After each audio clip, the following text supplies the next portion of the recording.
Je souhaite aujourd'hui vous parler de la régie de quartier, parce que certains d'entre vous ont pu lire dans les journaux qu'en conflit nous opposait à l'actuelle direction de la régie de quartier. Et c'est exact.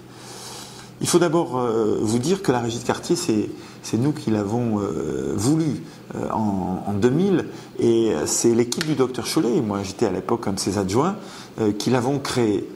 Et si on l'a créé, c'est parce que nous croyons à cet outil.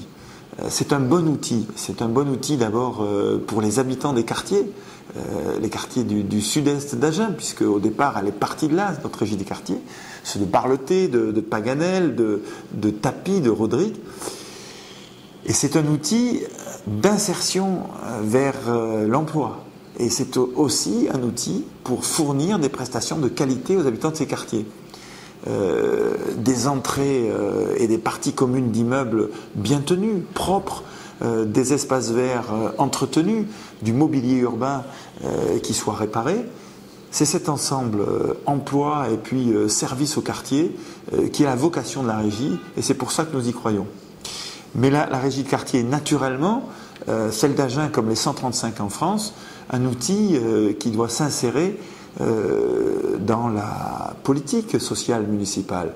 Et donc, il est légitime, il est normal que la direction de la régie soit une direction qui soit assumée par des gens qui ont des responsabilités municipales. C'est d'ailleurs comme ça que ça s'est fait en 2001.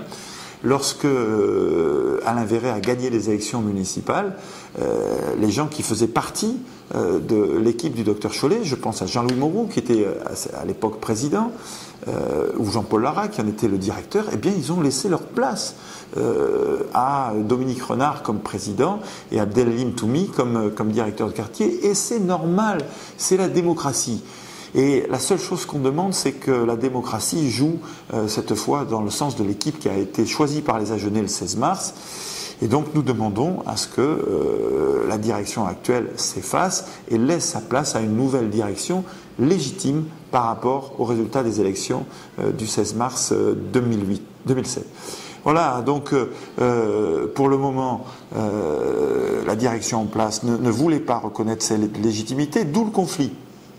Alors, dans ce conflit, la ville d'Agen a eu deux attitudes. D'abord, garder ouvertes les portes de la négociation.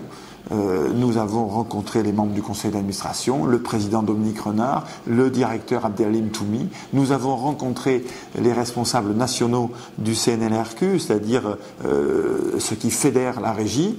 Et à chacun, on leur a expliqué. Bien entendu que nous voulons conforter et développer la régie. Bien entendu, nous travaillerons avec le conseil d'administration actuel. Nous voulons que la direction, elle, soit légitime et soit proche de l'équipe municipale. Et ça, c'est pas négociable. Et parallèlement à ça, comme les choses n'avançaient pas, la mairie, et c'est le minimum par rapport aux habitants, a pris ses dispositions pour qu'à partir du mardi 1er juillet, eh bien, elle se donne les moyens d'effectuer toutes les prestations qu'elle doit aux habitants des quartiers, quelle que soit l'issue des négociations avec la régie de quartier. Mais je vais vous dire, moi, j'espère que les choses se terminent bien, j'espère que la raison l'emportera dans les jours qui viennent, qu'une direction légitime autour de Pierre Chollet, qui est conseiller général de ce canton, se mette tranquillement en place, qu'on respecte les gens qui n'ont pas démérité dans le mandat précédent, et qu'ensemble, on travaille au développement de la régie pour les quartiers donc du sud-est d'Agen, et que conformément à notre engagement, à nos engagements dans le projet municipal, eh bien, on développe l'outil régie aussi sur la partie nord-est d'Agen pour les habitants de Léon Blum, Donnefort et Montanou.